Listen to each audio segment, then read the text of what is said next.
Sejam todos bem-vindos ao nosso Domcast, nosso programa de evangelização que fala um pouco da nossa paróquia, da nossa fé. E hoje a gente tem, nesse mês mariano, nesse mês tão rico de devoções à Nossa Senhora, nós temos a graça de receber como nosso convidado, que vai partilhar um pouco da palavra de Deus, um pouco da devoção mariana, o diácono Eli. Se apresente, diácono. Boa noite a todos. Sou diácono Eli, da Arquidiocese de Belém. Pertenço à paróquia Santa Cruz e venho aqui com grande alegria, através desse convite, para falar um pouco sobre Maria Santíssima, aquela da qual tenho grande devoção, tenho um amor grandioso, um amor conquistado. A minha história, ela perpassa pelo conhecimento de Cristo através do viés de Maria. Então, estou muito feliz de estar aqui com vocês. Junto também do nosso podcast, nós temos também a honra de ter nossa co-host, que é a Vitória. Se apresente, Vitória. Olá, eu sou a Vitória. Eu vou estar encarregada aqui de fazer as perguntas e ouvir, também. Eu vou estar aprendendo com eles e é isso. E aqui também, nos nossos bastidores, está a Rafaela Beatriz, nossa catequista, nossa produtora, está nos ajudando hoje. Dá um oi. Muito boa noite. Hoje eu vou estar nos bastidores para poder ajudar o Valdo em qualquer situação que ele precisar de mim. E é basicamente só isso. É isso, gente. Vamos dar início com a nossa vinheta. Calma. Antes da gente partir para o podcast, eu queria dar um recadinho para vocês. Como vocês bem sabem, a nossa paróquia está promovendo alguns cursos de formação. Então, na verdade, isso está acontecendo desde agosto. Geralmente é às sextas-feiras. E o nosso próximo curso de formação ocorrerá no mês de novembro, tá certo? E a gente tem duas datas, é no dia 8 e no dia 9. Duas turmas que a gente tem sobre o curso de formação. Qual é o tema? O tema provavelmente vai ser o ano da oração, o jubileu. Esse ano é o ano da oração e o jubileu. Vamos fazer essa relação entre as duas coisas. Por que esse ano é o ano da oração e o que significa o jubileu de 2025 que o Papa Francisco convocou para a gente. Então, logo mais na secretaria, inclusive se tiver já o arquivo para fazer as inscrições, vai estar postado aqui no comentário fixado desse podcast. E você faça a sua inscrição. É muito importante todas as lideranças, todas as forças ativas da paróquia ou as forças católicas da nossa arquidiocese participar, porque é o momento da gente se aprofundar. O que significa essa esperança? O que é um jubileu, Essa palavra é estranha a nós. E qual a importância da gente participar de maneira ativa nessa convocação que o Santo Padre nos pede. Então, se tiver logo, a gente vai colocar na postagem. E é isso. A gente convida vocês. E, por favor, um outro recado é se vocês tiverem algumas perguntas, comentem, curtam, divulguem esse podcast para todas as pessoas que vocês conhecem. Porque isso ajuda o YouTube e as plataformas a indicarem cada vez mais nosso podcast para as pessoas e, além de mais, isso ajuda a evangelizar. A gente vai ter o testemunho do diácono Eli, Evaldo, a Rafaela, a Vitória. A gente ficou muito tocado, a gente quase chorou.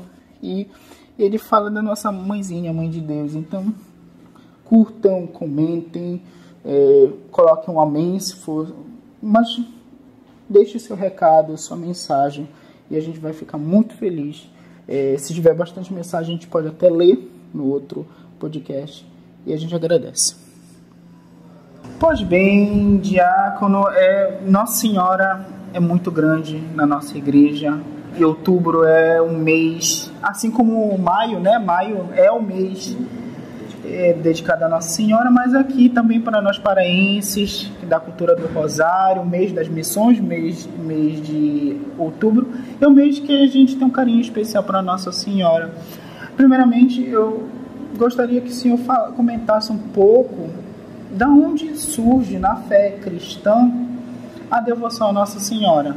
Ela é uma figura tão singela na Sagrada Escritura, na vida de Cristo, no mistério de Cristo, e como os primeiros cristãos lá da igreja primitiva foram desenvolvendo esse carinho, esse amor por Nossa Senhora. Bom, muito bem. Primeiro, importante que a gente tenha o entendimento, né, que a devoção à Nossa Mãe Santíssima vem desde a igreja primitiva. Nos primeiros séculos já se tinha este amor, este carinho pela Santíssima Mãe. E aí isso se propaga na Idade Média e depois vem perpassando por tantos e tantos tempos que a igreja vem entendendo, conhecendo e vivenciando cada vez mais a palavra de Deus. Interessante que saibamos sobre a devoção na nossa vida cristã através da realidade mariana, e para entender sobre isso precisa primeiro entender alguns termos da Igreja Católica, né? Quais? Por exemplo, latria, dulia, hiperdulia. O que significa esses termos teológicos? Então vamos lá. A latria, primeira coisa, é o principal culto que consiste em adoração a Deus, a Santíssima Trindade, ou seja, Pai e Filho e Espírito Santo. A palavra vem do grego, né, latrio, que significa adorar. Depois a gente tem a dulia, que é um culto prestado aos santos e aos anjos como servos de Deus. A palavra também vem do grego, né, dúleo, que significa honrar, venerar. Por fim, temos a hiperdulia, o culto de veneração especial prestado a Nossa Senhora. O hiper, né, vem da realidade grega também, que diz acima da dulia. Ou seja, a devoção que prestamos vem neste ato de veneração em especial à Mãe de Jesus. Então a Igreja Católica também, é bom entender, que reconhece o culto a São José, pai adotivo de Jesus, como protodulia, ou sumadulia, que significa a primazia do seu culto em relação aos outros santos. Bom, e aí a gente começa e precisa buscar o conhecimento da Igreja, da qual nos ensina sobre essa realidade. E muitos somos acusados de adoradores de imagem, adoradores de Maria. Importante que saibamos a seguinte situação: todo católico tem um dever de entender e buscar esta verdade, esta realidade. Tem uma exortação apostólica de 1972, muito importante para esse entendimento, chamado Marialis Cultus, do Papa Paulo VI, que fala expressamente do culto mariano, já na seu próprio título, na sua própria exortação, né, que tem o nome Marialis Cultus. E desde a introdução da exortação, vê-se num dever de precisar, sem que se suponha duvidar a legitimidade do culto, nem da correção do termo empregado, que o culto mariano se insere na iniciação do culto único e justamente merecido, chamado culto cristão. Que significa o quê? Que o culto do cristão, por si só, tem origem e eficácia em Cristo, e que conduz por meio de Cristo, no Espírito Santo, ao Pai, e que nele se insere regular e singular ação de Cristo com Maria, que foi a primeira a prestar esse culto a Cristo. Ela foi a primeira que recebe, né, o corpo de Cristo, que cuida de Cristo, que dá entendimento de voz, de fala e todo carinho e amor humanamente falando. Ela é a primeira que presta a relação de eficácia no culto a Cristo. E aí então, né, no que nele se refere ao culto de Maria, nós não somos, e se fique bem claro, mariólatras. O católico não é mariólatra, não é aquele que presta culto a Maria. Muito bem. Seguindo esta realidade da qual acabamos de colocar, tem-se essa dificuldade de se entender, né? A expressão devoção parece um pouco carregado, e com isso nós somos muito atingidos pela falta de entendimento do povo que são nossos irmãos cristãos, né? Sabemos de quem estamos falando. Então, justamente o termo devoção no vocabulário religioso é designado a atitude de comportamento de entrega total de si mesmo a uma fé a qual se equivale e só pode ter nos termos usados a Deus. Devotamos-nos a Deus. Nós somos aquele que entrega a nossa realidade de vida e equivalência a Deus.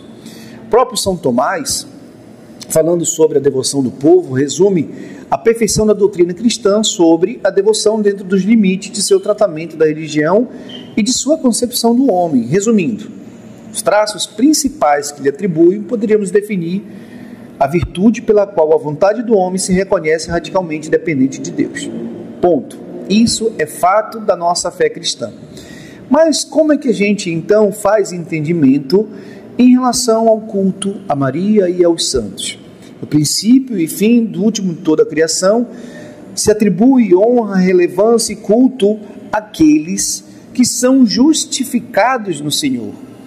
E a devoção, então, se tem para com os santos de Deus, mortos ou vivos, e não se detém neles, mas superando, chegando a Deus, a quem reverenciamos sem ou com, seus representantes, ou seja, reverenciamos a pessoa cheia da graça de Deus, vivente na harmonia total da mensagem refletiva e encaminhada pelo Verbo encarnado, ou seja, Jesus, que é o Verbo, entrega em totalidade, obediência total à solicitude do Pai. E Maria nisso foi a maior, não tem dúvida. Ela é exemplaridade da bem-aventurança na Virgem Maria, nos campos diversos e principal na liturgia. É consequência do fato que ela seja reconhecida como modelo excelentíssimo da Igreja na ordem da fé, na caridade, na perfeição da união de Cristo. E isso nos dignifica para realizar a devoção a Maria. Santa Igreja nos ensina, e o povo de Deus entende, assimila, vive e absorve para si o ato de amar a Deus por aquela que deu seu sim total.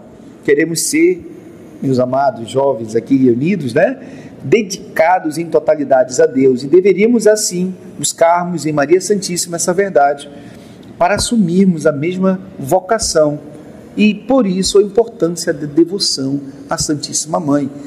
Por isso que reservamos o mês de maio, e aqui em particular essa cidade tão abençoada por Deus, por nos entregar esta realidade tão vívica da fé, a Maria, porque ela é esta exemplaridade, ela é aquele ato de consagração magnífico na graça de Deus pelo Espírito Santo que nos traz Jesus Cristo em seu ventre. Muito obrigado, Diácono Eli. Exatamente, quando eu chegava à fé cristã, essas palavras como devoção, dedicação, honra, eu me lembro que eu era muito escrupuloso com a palavra honra a Nossa Senhora, culto a Nossa Senhora. Só que quando a gente vai caminhando na fé cristã, a gente vai descobrindo que, é como o senhor falou, há diferentes gradações que nessa honra, nesse prestar. O culto que eu presto a Deus não é o mesmo culto que eu presto a Nossa Senhora. A Senhora é serva de Deus, mãe de Deus, a maior serva. Ela ofereceu o seu filho amado. E eu me lembro que, como diria meu professor lá da faculdade, as escamas caíram dos meus olhos quando um catequista, alguém, estava numa pregação, não vou me lembrar, e eu parei para perceber, ele pegou o seguinte trecho do Evangelho. Diante da cruz de Cristo estava sua mãe, e ele pega o exemplo do apóstolo João, e o discípulo levou ela na sua casa, e desde aquele momento ela fez parte da sua casa.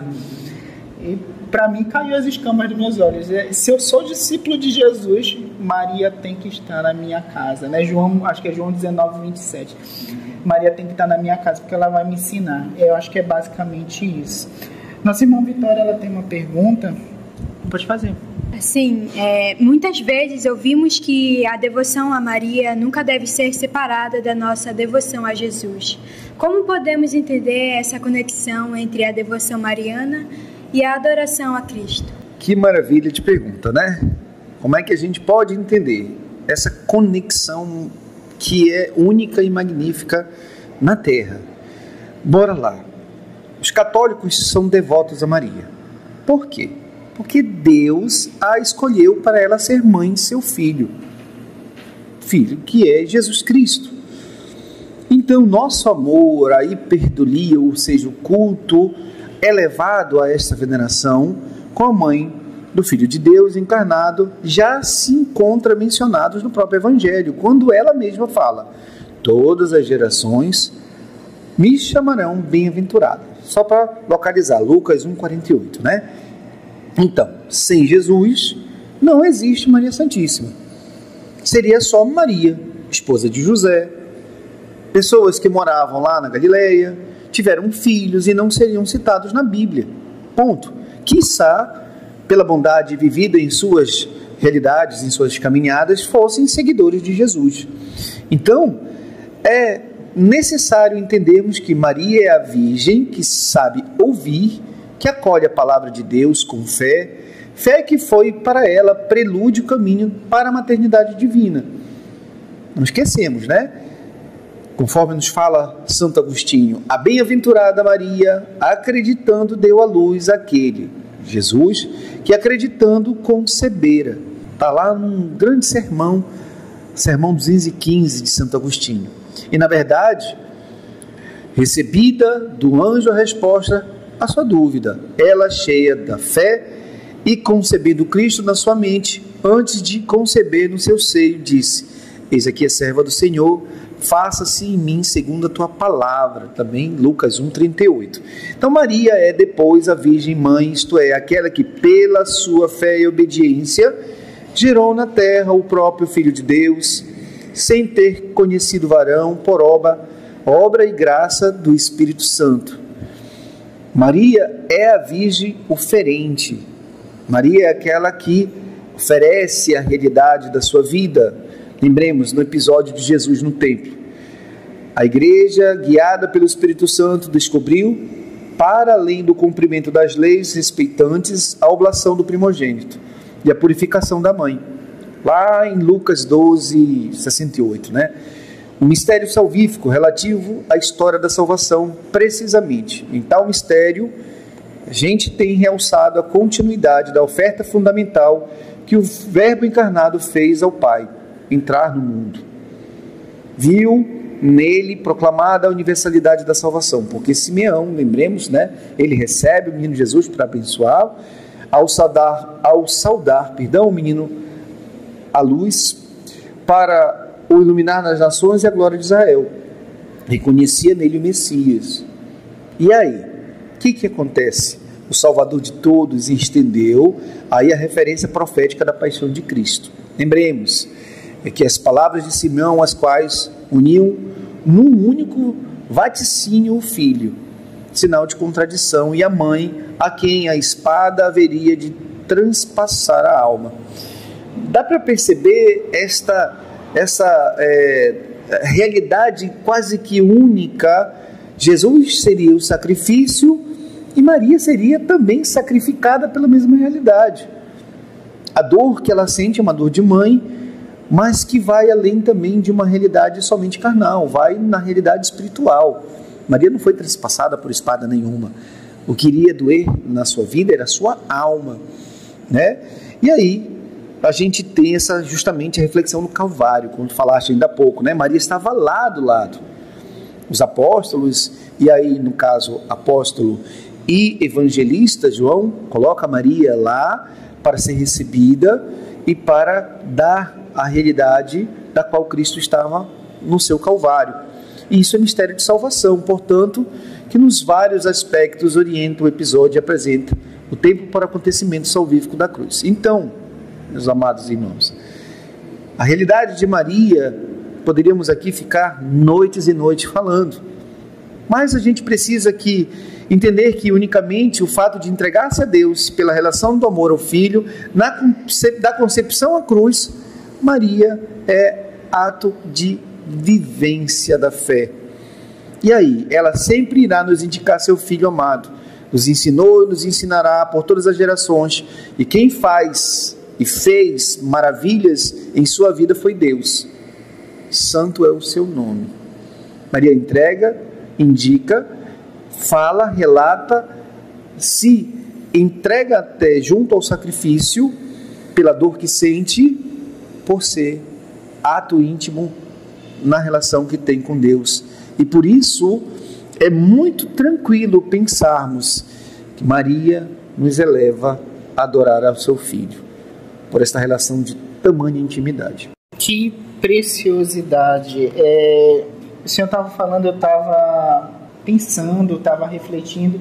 Eu gosto bastante dessa passagem de Lucas 2, porque é o que o senhor falou, num vaticínio só Simeão, e alguém podia dizer, mas o Simeão, ele está falando de si mesmo, só que no próprio texto diz que ele foi levado ao templo pelo Espírito Santo. Lucas, ele deixa sempre claro, né, que todos os louvores a Nossa Senhora vieram de uma inspiração do Espírito Santo, e uma espada transpassará a tua alma.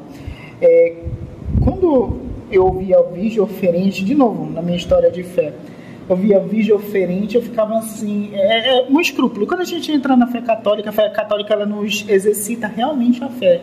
Uma virgem da luz, Deus se fazer carne, Deus está presente verdadeiramente na hóstia santa, acreditar que o sacerdote é in persona Christi, é uma série de coisas que a fé católica nos suscita realmente a esse lançar de fé.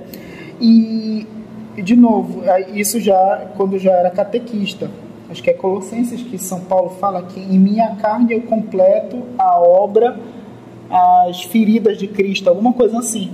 E realmente Maria Santíssima, ali na sua doação no Calvário, ela estava perfeitamente ligada ao seu Filho amado. Eu acho isso muito lindo. Ela estava perfeitamente ligada. E todos nós, por intermédio do batismo, nos nossos sofrimentos, nas dores, a gente participa da cruz de Cristo. Só que ela, ao meu ver, todos nós seres humanos, é a que mais participou. Todos nós, poderíamos dizer, os apóstolos, né, no caso, nós perdemos do nosso Senhor. Nosso Senhor está morrendo ali. Mas Maria não, ela estava perdendo o seu Senhor e seu Filho, que eu acho que é uma dor que eu não desejo para ninguém. É uma dor enorme, muito grande. Quase que inconciliável. Não tem nem palavras de fato. E é exatamente isso, diácono. A nossa irmã Rafaela Beatriz, ela tem uma pergunta também. Maria nos ensina a adorar Jesus com toda a sua vida, desde o seu sim na anunciação até o momento da cruz. Muito bem, hoje vemos eu estou nela sendo uma aqui profunda união com Cristo. O que podemos aprender, né, com Maria sobre como falar devemos de Maria. adorar Depois Jesus? eu, se der tempo, no finalzinho, conto um breve histórico da minha vida em relação a Maria, né? Vocês vão até se espantar depois, mas tudo bem. Primeiro pensamento que devemos ter em relação a isso. Primeiro pensamento, no amor de Deus pela humanidade. Qual é o plano de Deus para a própria humanidade? Vamos lá. Estarmos na presença do Pai, sermos santos, sem pecado, em plena felicidade. E assim, por fim, ou seja, não é o final, por finalidade, vivermos a glória celestial por toda a eternidade. Ponto. Onde a gente pode encontrar isso na Terra? Em que momento? Lembremos do paraíso. Está lá, Adão e Eva, sem pecados, santos, na presença do Pai, felizes, feito para a finalidade viver a glória celestial. Isso era essa realidade do planejamento de Deus Pai Todo-Poderoso. E aí o que acontece? A nossa maior referência desta realidade primeiro está em quem? Em Cristo. É Cristo da qual enxergamos, e aí não por nada a igreja o reflete como novo Adão, né? Por si só é Deus e homem, santo, e aí a gente fala, então é fácil ser santo, com Cristo não acontece nada. Não, pelo contrário, foi tentado por Satanás, resistiu às dores do corpo, assumindo sua missão de mestre, consolador, servidor, salvador. Cristo nos deu toda a realidade, toda a fórmula para vivermos esta difícil realidade de estarmos na presença de Deus. E depois, a quem olhamos, a quem recorremos, a quem conseguimos identificar tal realidade do plano de Deus? Maria. Porém, Maria é plenamente humana e é uma pedagogia de Deus. É preciso entender esta realidade dessa frase. Maria é pedagogia, é ensinamento de Deus para a humanidade. E olha só, ela é cheia da graça. Lembrando da saudação do anjo Gabriel, que ele fala na anunciação e concepção, né? Ave Maria, cheia de graça, né?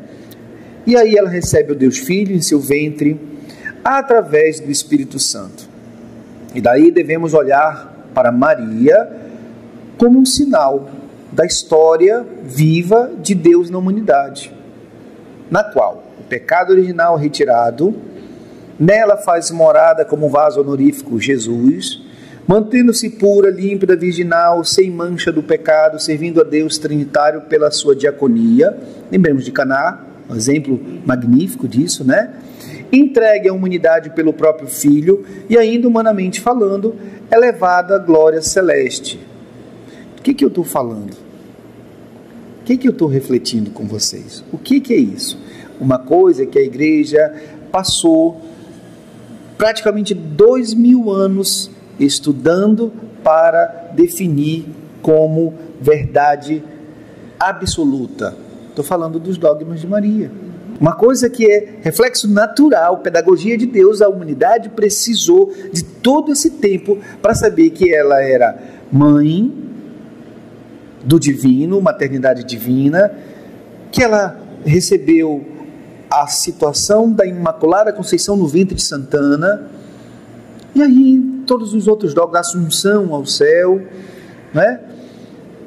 E aí, amados, olha só que pedagogia maravilhosa que Deus nos dá, da qual Ele quer se fazer em Cristo em toda a vida, ter uma vida sem pecado, começando pelo batismo, amadurecendo na fé, confessando seus pecados, para receber Cristo e em seu ser, e em um dia chegar aos céus. Do que eu estou falando agora? Estou falando da nossa realidade. O que nós queremos na vida? Viver sem pecado. Pecado reflete o quê? Dor e infelicidade. Quem quer viver com dor e infelicidade? Ninguém que eu saiba. Quem quer viver sem ser templo do Espírito Santo? Ninguém que eu saiba. Não em sã consciência de sabedoria, né? Quem não quer, sabendo desta realidade, receber em seu corpo, em seu ser, Jesus Cristo? Católico consciente, ele quer esta realidade. E aí, meus amados, é preciso que entendamos, né? Estamos falando aqui do que Deus nos dá através da realidade que Cristo deixa na terra, que é os sacramentos. Nos sacramentos conseguimos vivenciar a pedagogia de Deus em Maria. Maria era sem pecado original. Quando é que nós refletimos a mesma realidade? No Santo Batismo. Tem uma diferença, que eu vou explicar logo mais, né? Quando comungamos, o que nós tornamos, o que tomamos para nós, em nosso ser? O Cristo. Tu falaste ainda há pouco, né? E São Paulo reflete essa frase, eu não tiro da minha boca, né? Não sou eu mais quem vivo, mas é Cristo que vive em mim. Eu me torno a maternidade divina. Eu não quero sair, eu quero me santificar. Para quê? Qual é a finalidade, né? Qual é a razão que nos leva a tudo isso? Sermos elevados ao céu. Porém, né? Quiçá também, um dia, sendo santo, sermos intercessores daqueles que necessitam da graça divina.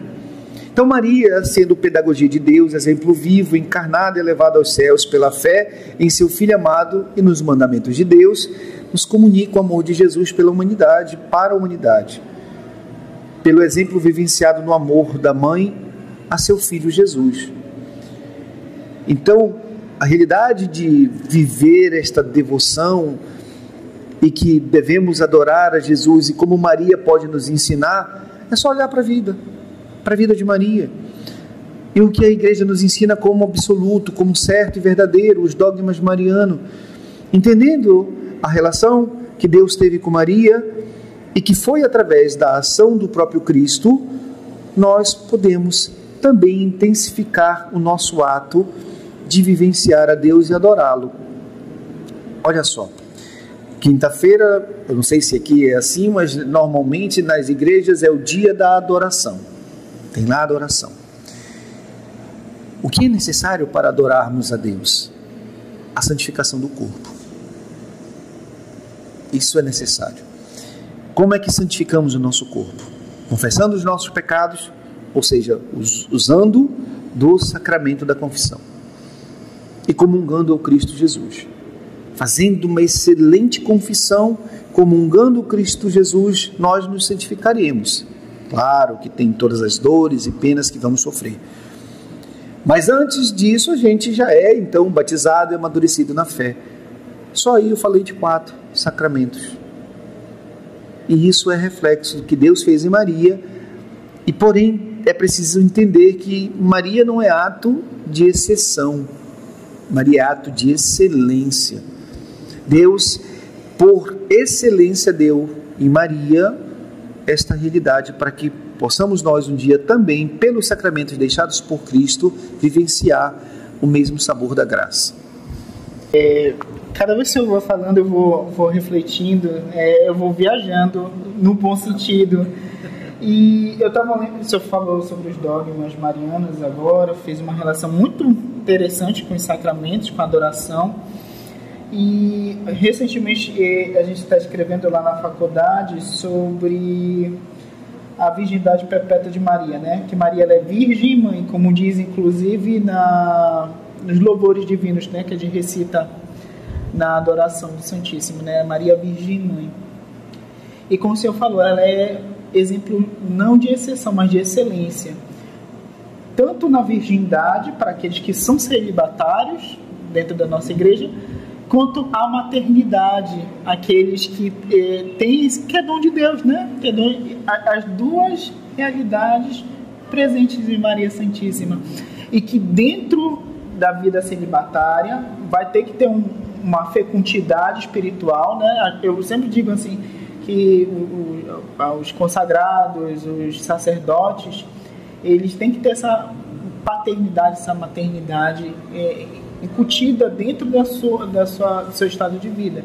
E dentro dos casais também tem que ter um coração puro e casto, né? Cada vez pedir para que Maria, como esse exemplo de excelência que o Senhor deu, seja realmente um molde para nossas famílias. Tanto Maria, aí também puxa também São José, seu esposo castíssimo, e que é o exemplo de cumplicidade. O senhor falou anteriormente em Lucas 2, que eu acho muito bonito, que é o exemplo deles, que para mim, para todo casal, quando Jesus é perdido no templo, vão os dois procurar o Cristo, juntos, um casal, juntos vão procurar o Cristo. E refletindo sobre isso, todo casal vai ter seus sobes e seus desces. A vida do casamento, da realidade do casamento, é uma vida que realmente tem que ter conversa, diálogo, fé, confiança a Deus. Então todo casal que procurar Cristo o achará. Aonde? Na igreja, no templo, né? Solucionando nossas dúvidas. Eu acho muito bonito. E essa Maria, ela é realmente esse nosso exemplo de excelência. Eu queria fazer uma complementação, né? E é importante que saibamos, você falou de casal e da vida casta também, dos padres e tudo isso, essa relação do ordenado, e é engraçado até que a igreja conceitua, né, tanto o sacramento da ordem como o sacramento do matrimônio, né, como um só serviço à comunidade. Às vezes a gente encontra assim, situações, e eu faço muito diálogo com casais também, a gente tem uma realidade muito complicada em relação à sexualidade do casal, para viver o ato da graça, né? E a realidade do padre que gera a graça na missa, na Santa Missa, nas orações eucarísticas, na ceia eucarística. Essa realidade, ela tem a mesma similaridade, ela é aprofundadamente voltada para a ação da graça, que é o Cristo Jesus. Tem a mesma função, tem a mesma realidade. A santidade do casal, e não esquecemos que no casamento, como é que a gente fala? Agora vocês não são mais dois, são uma só carne. Com quem? Somos uma só carne. Para quem, né, e onde? Para a Trindade Santa. Nós somos uma só carne para a Trindade Santa, ou seja, vivendo a graça de Deus pela consagração do Espírito Santo no pão e vinho, para que o nosso Senhor seja a graça propriamente dita. E o que fazem os padres? Vivem a mesma relação. Na igreja, eles nos dão o fruto do amor de Deus pela graça consagrada, e toda esta realidade tem a mesma similaridade. Se engana quem pensa que o casamento não é uma relação de castidade. É sim. Você vive casto junto com a esposa e marido para Cristo, e unicamente isso, né? É claro que aí a gente teria umas outras situações a serem conversadas, mas só para dar essa completude na resposta. Perfeito, é exatamente isso. Eu sempre reflito isso, né? Que tanto na vida celibatária tem que ter essa paternidade, e na vida do casamento tem que ter essa castidade. É o que o senhor falou, são dois lados de um serviço só da igreja. Nossa irmã Vitória tem outra pergunta, pode fazer. Outra curiosidade em momentos de dificuldade, muitos fiéis recorrem à intercessão de Maria, confiando que ela nos leva diretamente a Jesus. De que forma a devoção mariana pode fortalecer nossa fé em tempos de provação? Uma pergunta muito boa, né? Lembrando que a gente passou há pouco tempo, né, ao Círio de Nazaré. E aí uma das coisas que mais chamam a atenção do mundo e de todos os católicos que visitam a cidade é a corda do Círio, né? Aquilo que é uma reflexão muito forte dos tempos de provação do ser humano. É uma provação, eu nunca fui na corda, né? Mas é engraçado que, como diácono, eu estava indo, já caminhando para a catedral, e aí chegou um pessoal de fora e disse assim: aonde fica a corda? Eu quero pelo menos tocar. É símbolo, né, de provação grandiosa, que o povo quer pelo menos tocar naquilo da qual nós nos remetemos a sofrer, né, de uma realidade que muitas das vezes até pena, né, a pena pelos pecados cometidos. Então ali eu vou oferecer essa minha dor, esta minha lamentação. E aí a gente precisa entender, né, sobre esta realidade, né, essa forma, a devoção mariana para nos fortalecer em tempos de provação. O exemplo nos ensina, a nossa vida é assim, aprendemos muitas vezes na dificuldade, amamos nossa própria vida, né, na dificuldade vivida, por conta do próprio mandamento de Deus: ama teu próximo como a ti mesmo. Ou seja, precisamos nos amar, precisamos amar o próximo, para entender que a dificuldade da vida é para ser superada, não para ser arruinada. A gente não precisa e não deve arruinar a nossa vida se colocando nesta realidade de dificuldade. Por isso, justamente no amadurecimento da fé, nós vivenciamos o ato de recorrer a Deus em sua Trindade Santa, né?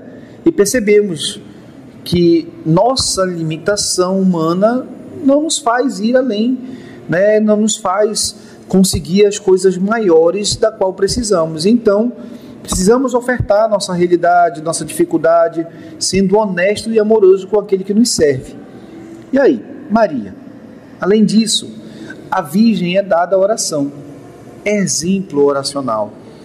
É preciso passar pelas dificuldades, pelas provações da vida, como? Rezando, pedindo a Deus. E Maria é esse exemplo magnífico. E de fato, na visita, lembremos, né, da mãe, do precursor, quando o seu espírito se infunde em expressão de glorificação a Deus, de humildade, de fé e de esperança, tal é magnificar. Lucas 1, 46, 55, né? E aí a oração por excelência de Maria, o cântico dos tempos messiânicos, na qual conflui a exultação do antigo e do novo Israel. Maria reconhecidamente sofre pelo seu Filho amado, e ela é exemplo magnífico de sofrimento, também de provação. Lembremos o que é que acontece lá quando o anjo chega com José, vai embora para o Egito, pois está pegando a situação aqui, né? O Herodes, né? Não era Herodes, perdão. Herodes, é verdade.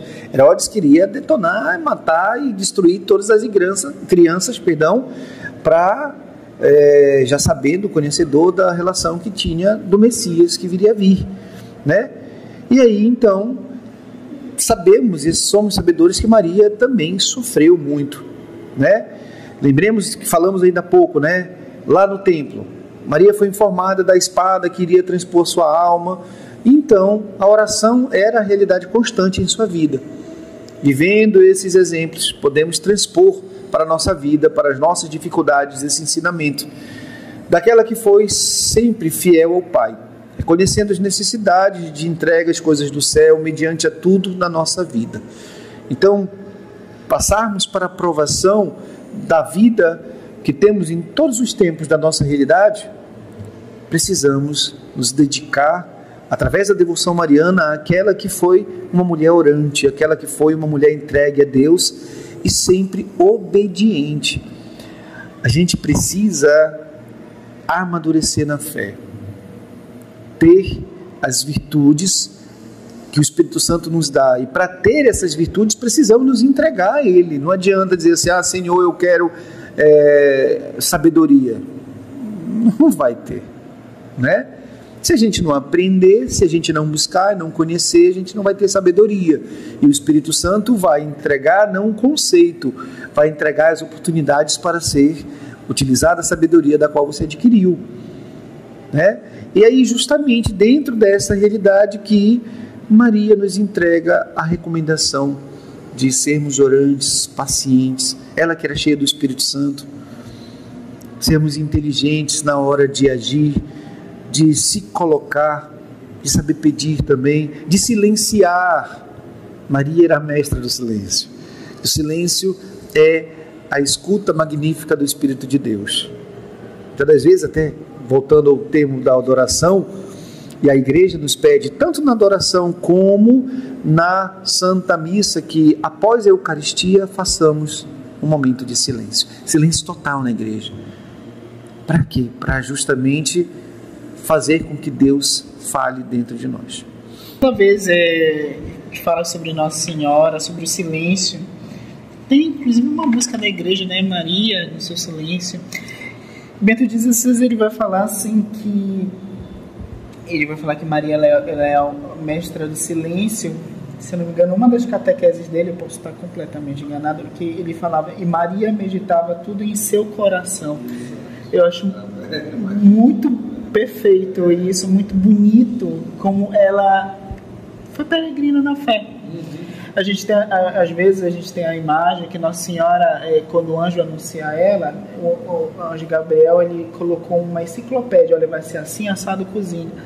E não é bem assim, ela foi aprendendo, como toda mãe, todo pai, né? O Senhor é pai, e o pai ele vai aprendendo com as adversidades, quando ele vai lidando com o seu filho, né? Quem tem mais de um filho sabe que um filho é diferente do outro.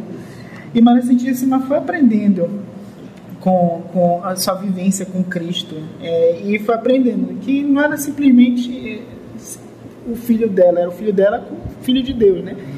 Então eu acho muito interessante esse silêncio, né? Ela é mestra no silêncio e ela foi adquirindo a sabedoria, por isso que ela é nossa mãe mestra. Eu fazer uma reflexão uma vez, todo mundo olhando assim, quando Cristo está quase morto, todo mundo pensava, é João que vai cuidar de Maria. Mas na verdade, eu imagino que é Maria que ia cuidar de João, Maria que ia ensinar João como é realmente adorar o Cristo. Ela foi aprendendo, de fato. Nossa irmã Rafaela, ela tem uma pergunta também, então vou passar para ela. Muitos santos e doutores da Igreja sempre destacaram que Maria nunca nos afasta de Jesus, mas nos aproxima ainda mais dele.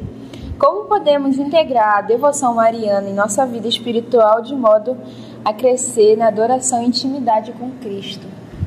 Olha só, né? Maria e Cristo. Né? Que intimidade é essa? Como é que acontece de fato essa realidade? E a gente precisa abrir o nosso coração, né, para esse aprendizado. Existe aí um enlace, algo indivisível, uma união de carne que ninguém pode dividir senão Deus. Porém, foi Ele que quis assim. Então, Jesus era a carne da carne de Maria e vice-versa. Ponto. Jesus habitou o corpo de Maria, o santificou em nível máximo pela ação da realidade entregue. Maria não experimentou pecado, depois conservou a sua santidade, tornou-se corpo santo para toda a eternidade.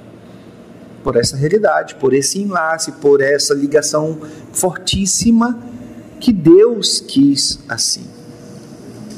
E nas atitudes humanas, raríssimas vezes relatadas, se comporta como servidora. O que eu estou falando isso? No momento em que Maria estava na terra, humanamente falando, né?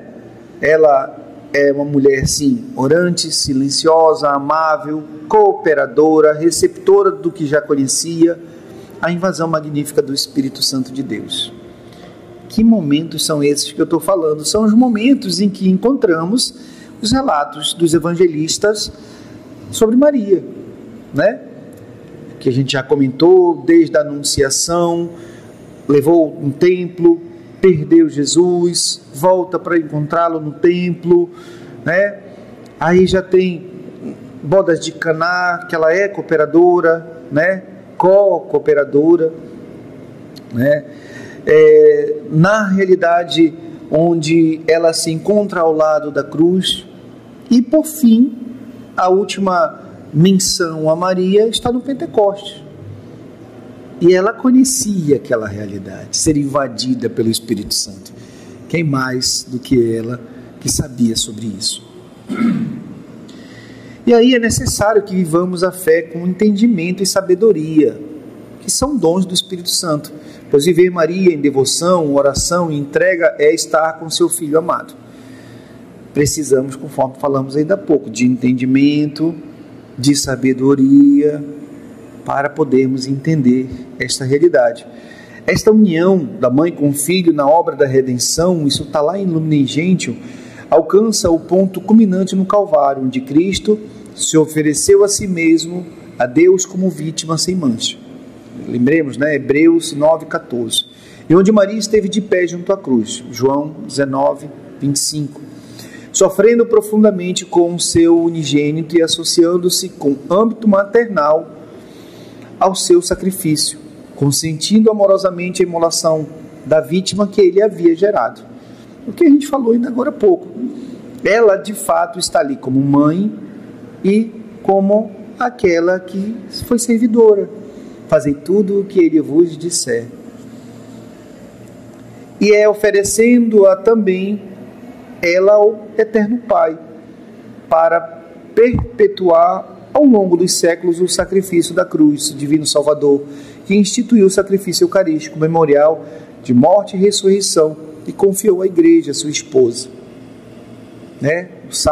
O Sacrosanto Concílio, perdão. A qual, sobretudo, ao domingo, convoca os fiéis para celebrar a Páscoa do Senhor, até que Ele torne, até que Ele retorne, até que Ele esteja conosco. E a mesma Igreja faz comunhão com os santos do céu e, em primeiro lugar, com a bem-aventurada Virgem Maria, de quem imita a caridade ardente e a fé inabalável. Então, esse enlace se dá de forma definitiva e não há palavra do mundo senão a de Deus, e aí a gente vai, se tivermos dúvida, reclamar com Ele. Eu não posso falar mais do que isso. Se eu sei porque eu vivi isso, né?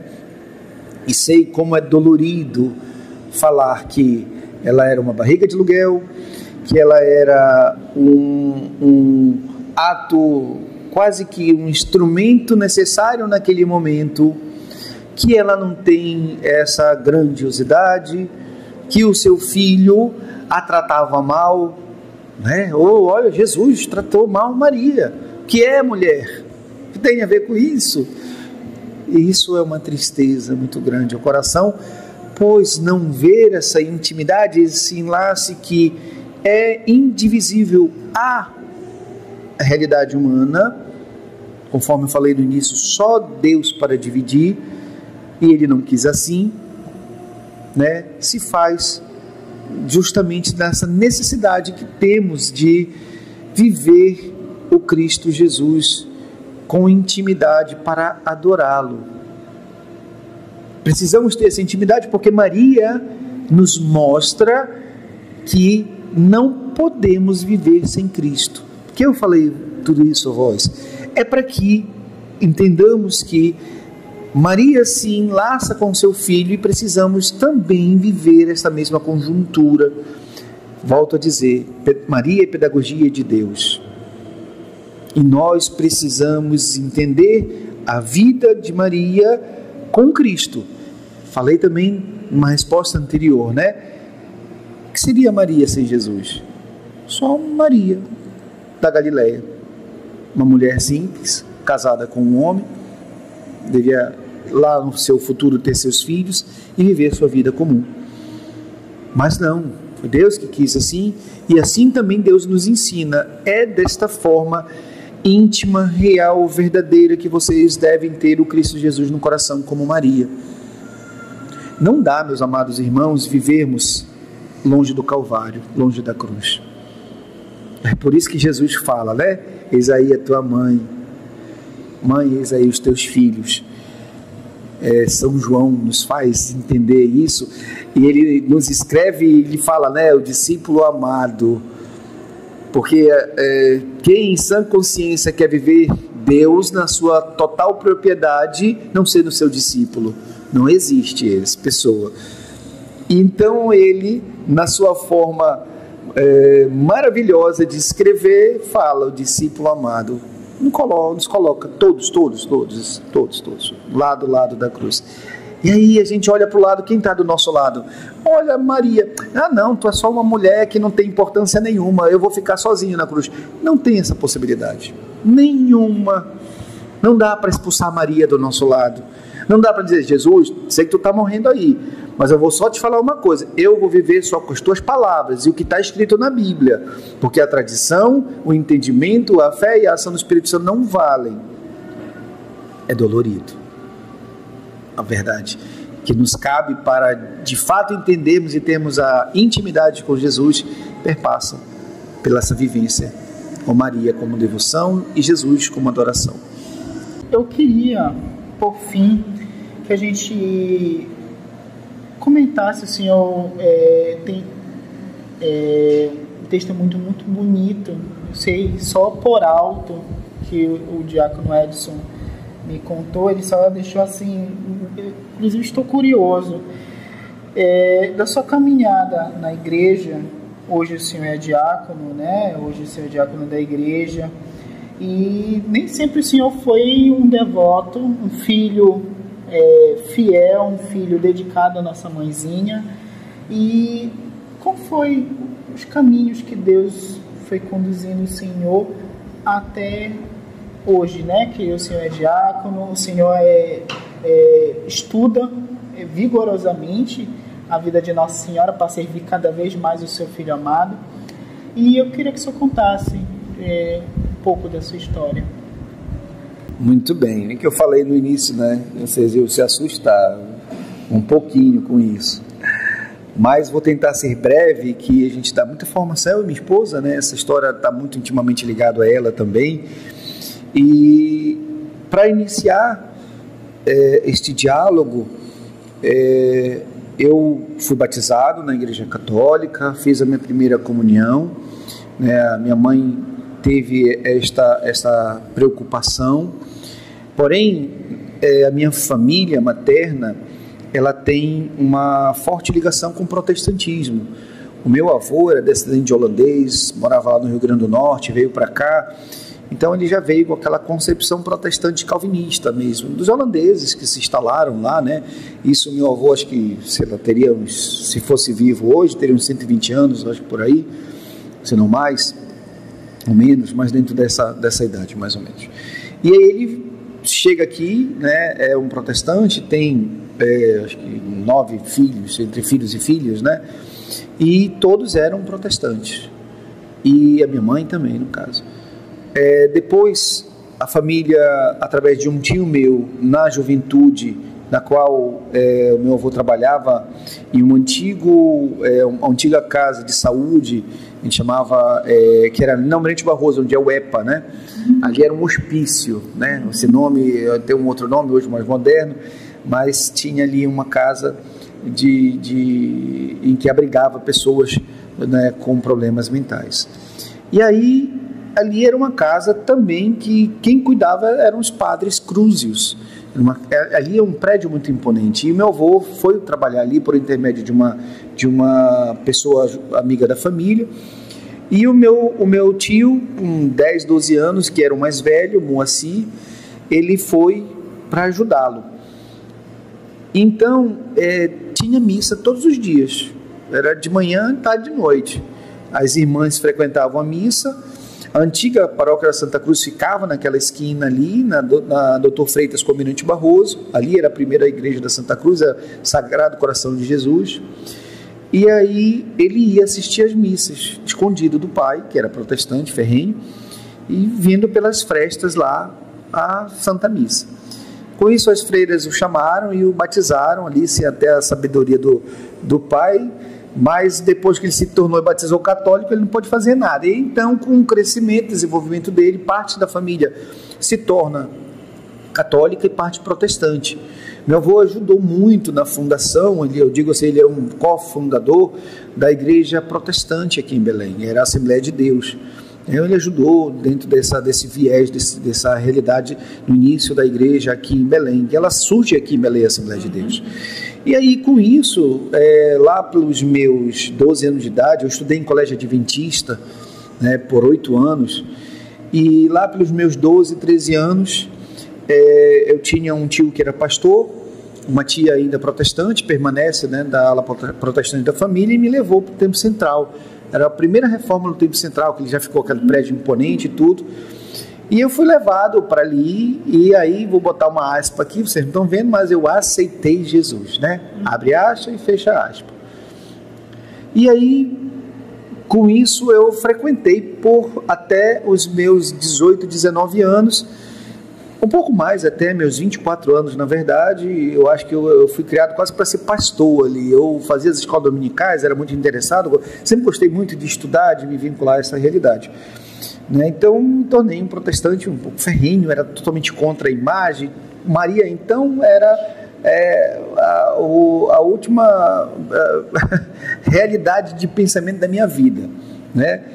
Conheço uma mulher, uma namorada da época, que era muito católica, numa das minhas viagens de meio de ano, estudando ainda, eu estava para o vestibular e conhecia, e com isso começou um namoro, que perdurou até hoje, ela é minha esposa. Mas diante do percorrer do namoro de 11 anos que tivemos, nos 4 primeiros e 5 primeiros anos, a gente ficava assim, ela ia na missa, eu ia na missa, e ela ia comigo no culto, e ficávamos nessa realidade. E tem uma situação, vou botar assim, engraçada. Eu participei muitas vezes pela Cruz Vermelha no Sírio, protestante. E aí, meus amados irmãos, isso era um suplício para mim. O primeiro ano que eu participei, quando eu não sabia o que era sírio, não era católico, não entendia a festa. Para mim, o que eu entendia era o pato no tucupi e a mandioca da minha mãe. Era o sírio para mim, o que me dava alegria. mas entender o que é Maria, entender o que é toda essa festa, eu não sabia. E é nesse primeiro ano que eu fui, eu me vejo diante da Berlinda, no posto da qual eu servia na Cruz Vermelha, que era na Castilho França, então era logo cedo de manhã. Eu, assim, na hora que eu vi, por incrível que pareça, ela para na minha frente, eu me virei de costas e xinguei tanto no meu coração. Xinguei, como protestante que era, e falava coisas horríveis ali na minha cabeça. E, por incrível que pareça, passei 6 anos frequentando o Sírio, ajudando na Cruz Vermelha e todos os anos praticando o mesmo ato ofensivo contra Maria. Tudo bem. Inicia-se então o namoro, vou melhorando aí essa realidade, 8 anos, 9 anos, já me tornara um pouco mais católico, frequentava mais a missa, né? Então a mulher bela e orante é sempre bem-vinda nessas horas, né? Ela era linda, ainda é até hoje, e era mais ainda quando jovem, então quem não ia deixá-la, né? E se a condição era ir para a missa, eu ia. E aí foi transformando. Mas tem uma coisa que ela conta, né? Se ela estivesse aqui, quando eu rezava o Ave Maria, eu não rezava Santa Maria, Mãe de Deus. Exatamente, né? Santa Maria, Mãe do Menino Jesus. Para mim não era o Theotokos, né? Maria, Mãe de Deus. E quando eu rezava o credo, eu não rezava creio na Igreja Católica. Então tudo isso me trazia justamente esse afastamento. Antes de eu casar, marcamos o casamento, noivamos, nesse 11 anos, 9 anos de namoro, 2 noivado, ela teve um problema, fomos no médico, ela tirou uma trompa, estava cheia de cisto, a outra também já estava com problema, porque uma trompa retorceu e necrosou, que a trompa é justamente que liga, né, os ovários ao útero, é o que leva a vida ali para ser gerada. E o médico falou, olha, dificilmente vocês vão engravidar, mas depois vocês vão no médico. Casamos, depois do casamento a gente foi no médico, no especialista, né? E aí a primeira coisa que ele disse, depois de 2 consultas e exames, é que a gente nunca iria engravidar. Eu tinha 28 anos, né? 28 anos. Eu fiquei destroçado, no chão, diante de fato da cruz. E aí, olha só como é as coisas. Onde era o consultório? Na José Malcher, diante de frente à igreja evangélica que eu frequentei por tantos anos, a igreja protestante, o templo central que a gente chama, né? Eu saí de lá, olhei para aquele templo imponente e tudo, o meu coração não deu um ai. Saímos de lá, eu e ela calados do médico. Eu disse, vamos caminhar um pouquinho? Só o que eu falei. E a gente saiu andando, descemos ali a 14, chegamos até o CAM. Eu nunca tinha entrado na igreja de Nazaré, né? Que é o santuário de Nazaré. Nunca tinha entrado. 28 anos de vida. E aí nesse dia eu entrei. E ela estava segurando na minha mão, sentei assim na terceira cadeira, eu lembro como se fosse ontem.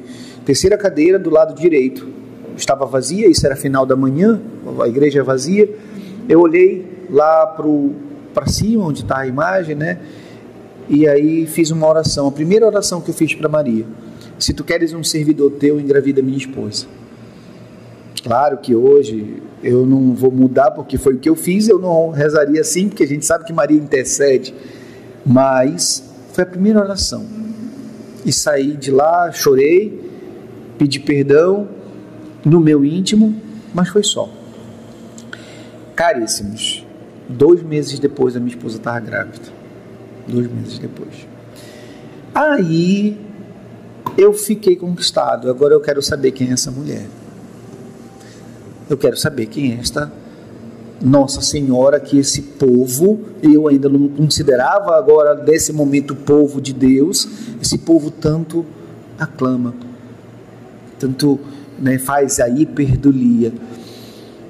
Porém, nesse interim, né, de tempo, no 3º mês de gravidez, a gente perdeu o primeiro filho. Mas eu já estava conquistado.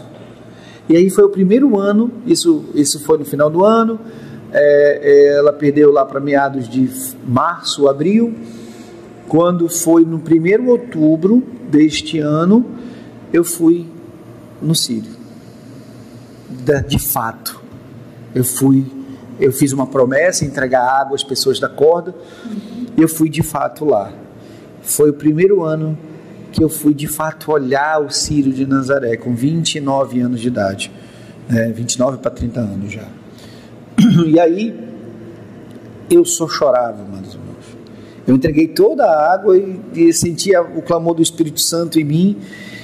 Eu não sentia meus pés no chão e só chorava. E o meu choro era: minha mãe, me perdoa. Eu não vou chorar, tá? Eu vou prometer para vocês, não vai conseguir ouvir a minha voz. Mas eu só dizia assim: me perdoa, minha mãe. E dentro do meu coração e da minha mente vinha uma voz tão doce, tão bela, tão suave, que dizia: eu já te perdoei desde o primeiro ano que te vi, sempre estive do teu lado. Eu senti essa leveza no meu ouvido, essa amabilidade do meu lado. Eu sentia a presença real de Maria do meu lado. Pois bem, e aí me tornei um filho conquistado, voltei lá na catedral, né?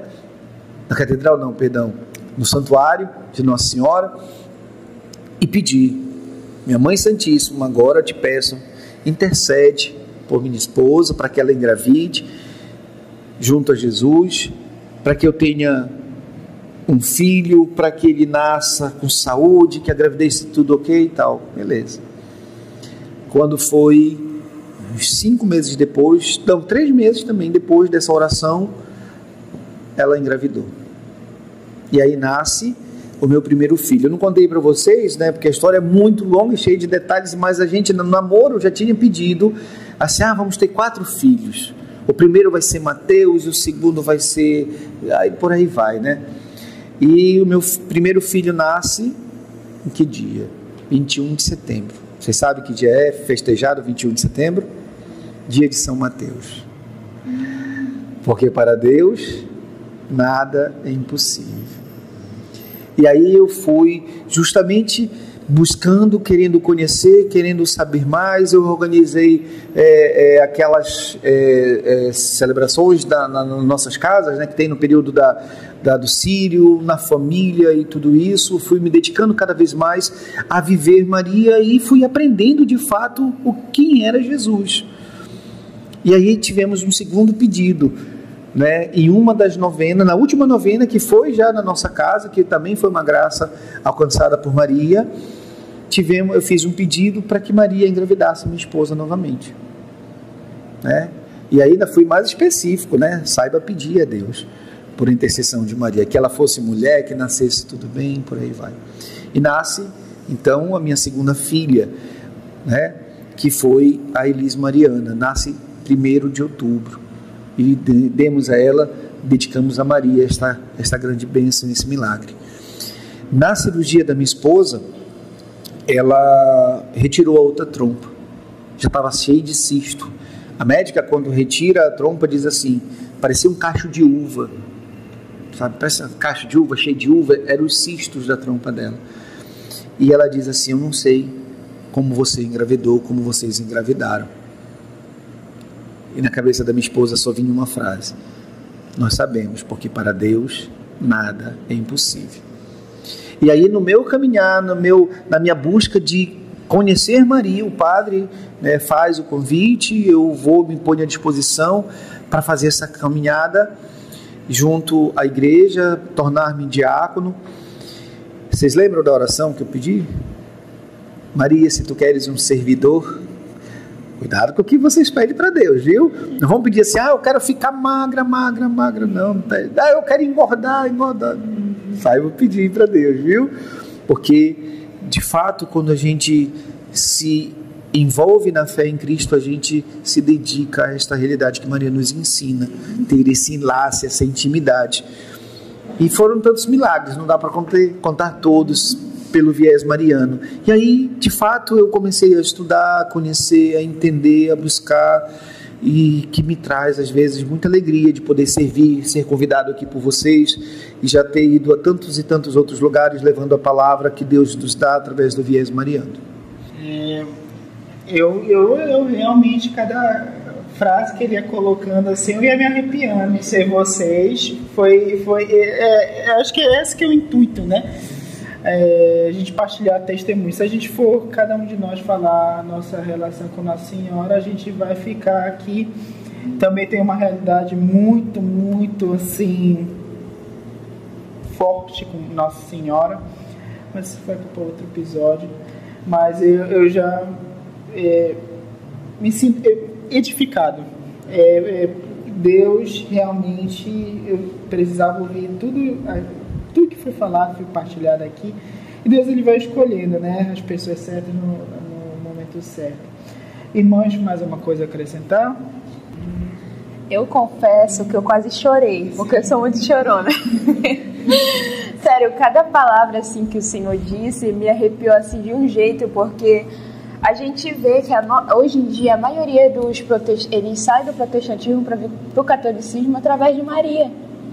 Tudo através dela. Por ela veio o nosso Salvador, e creio, né, que por ela ele venha nos últimos tempos. Aí, sério, tudo que o Senhor falou, aí vem umas lembranças que, nossa, sério, eu fiquei muito maravilhada com a sua história. Como sempre, São Luís fala, né, aqui na paróquia está tendo um curso de consagração, inclusive está tendo agora. A gente está se preparando, e Deus quis, como o senhor falou, reclame com Deus. Deus quis fazer suas maiores obras por meio de Maria Santíssima, e na nossa vida é a mesma coisa. As maiores obras que Deus quer fazer, Ele usa Nossa Senhora, ele apresenta a Nossa Senhora para que nos indique o caminho de Jesus. Vitória, tem algo a falar? Sim, o diácono estava aqui contando a história dele, eu tava fazendo um monte de coisa na minha cabeça, eu tava imaginando, sei lá, passando tipo todas as cenas de cada momento que ele contou, eu fiquei, caramba, eu fiquei, caraca, é muito lindo, velho.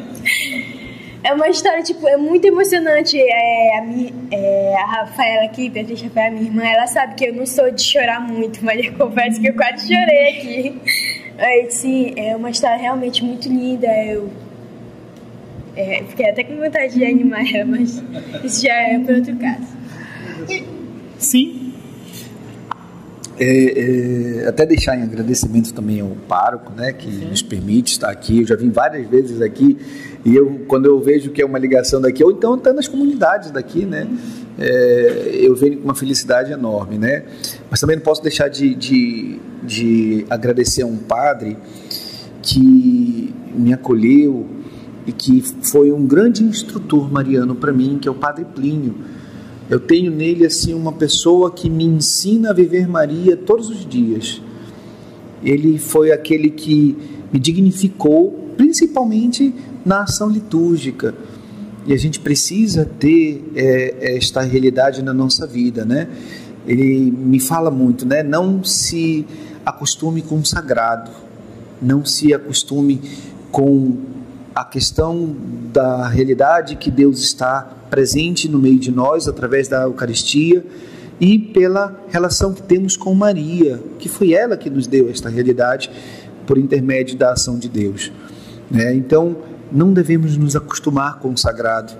Ele transforma a vida, ele nos reflete a um outro rumo. Vou abrir um parêntese rápido aqui. Imagina se eu tenho 48 anos, então eu lá com os meus 18 anos, né, há 30 anos atrás, um protestante ferrenho, né, que gostava de estudar e debater, fosse hoje falar com um amor caridoso sobre Maria. Isso era inconcebível se ligarmos os dois pontos da história, mas Maria transforma o nosso coração. Então a gente tem que dar de fato esta realidade na nossa vida. Obrigado pelas palavras que eu pude oferecer a vocês.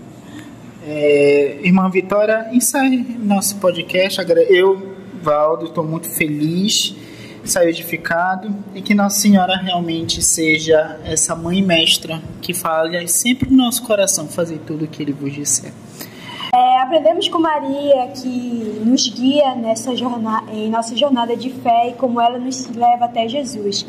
Quero agradecer ao diácono Eli pela sua participação e pelos valiosos ensinamentos que compartilhou com a gente. Muito obrigada. E antes de encerrarmos, diácono Eli, gostaria de deixar alguma mensagem final para o nosso ouvinte? Sim. É de extrema importância que possamos amadurecer na fé. Toda essa caminhada, tudo que conversamos, tudo que refletimos agora nesta hora passada, vem de um amadurecimento de fé. Precisamos amadurecer. E o amadurecimento de fé é ato de conhecimento. Se você encontra aí um quadro de avisos da sua igreja, formação sobre catequese, vá, entre, conheça a sua fé. A igreja tem coisas maravilhosas para dar, para nos ensinar. Eu vejo tantos textos, e muitos daqui do qual eu citei, vêm do Lumen Gentium, São Tomás.